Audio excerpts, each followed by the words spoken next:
السلام علیکم ناظرین اکرامی، ہم امید کرتے ہیں کہ آپ سب خیریت سے ہوں گے۔ ناظرین اکرامی، آج جو ویڈیو ہم آپ لوگوں کی خدمت میں لے کر حاضر ہوئے ہیں نہایت ہی اہم ویڈیو ہے، کیونکہ اس ویڈیو میں ہم آپ لوگوں کو بتانے لگے ہیں کہ حضرت آدم علیہ السلام کا قد کتنا تھا، اور اس کے ساتھ ہم آپ کو حضرت آدم علیہ السلام کے تھوڑے سے حلیے کے بارے میں بھی بتانے لگے ہیں۔ ناظرین اکرامی، بہت ہی زیادہ امپورٹنٹ سی ویڈیو ہے، بس آپ لوگوں سے گزارش کریں گے کہ ویڈیو کو آپ لوگوں نے اختتام تک لازمی دیکھنا ہے، مکمل طور پر فائدہ اٹھانا ہے، کیونکہ اس ویڈیو میں ہم آپ لوگوں سے بہت ہی زیادہ اہم انفارمیشن شیئر کرنے لگے ہیں۔ ناظرین اکرامی، حافظ ابن عساکر رحمۃ اللہ نے بسنت ابی بن کعب رضی اللہ تعالی عنہ سے روایت نقل کی ہے کہ جناب رسول اکرم صلی اللہ علیہ وآلہ وسلم نے فرمایا، تمہارا باپ آدم کھجور کے لمبے درخت کی طرح 60 ہاتھ لمبا، بہت زیادہ بالوں والا اور اپنے سطر کو چھپانے والا تھا، اور جب جنت میں غلطی کا مرتکب ہوا تو اس کی شرمگاہ ظاہر ہو گئی۔ وہ جنت سے نکلے ایک درخت آپ کے سامنے آیا اور آپ اس کی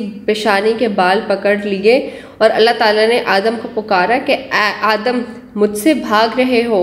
حضرت آدم علیہ السلام نے جواب میں عرض کیا، اے اللہ، یہ سب کچھ تیرے شرم و حیا کی وجہ سے ہوا ہے۔ پھر حافظ ابن عساکر نے حضرت یحییٰ بن حمزہ کے واسطے سے یہ بھی روایت میں نقل کی ہے، اور یہ روایت زیادہ صحیح ہے، کیونکہ پہلی روایت حسن کی ابی بن کعب سے تھی اور حسن نے ابی بن کعب کو نہیں پایا۔ پھر یہی روایت قتادہ نے انس کے واسطے سے مرفوعاً بیان کی۔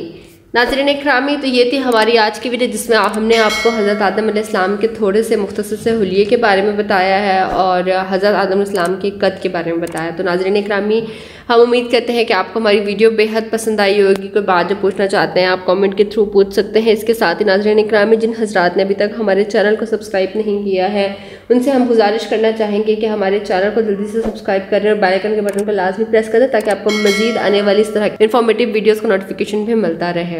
خیال رکھیے گا اپنا، آپ سے ملاقات ہوتی ہے میں نیکسٹ ویڈیو میں۔ اللہ حافظ۔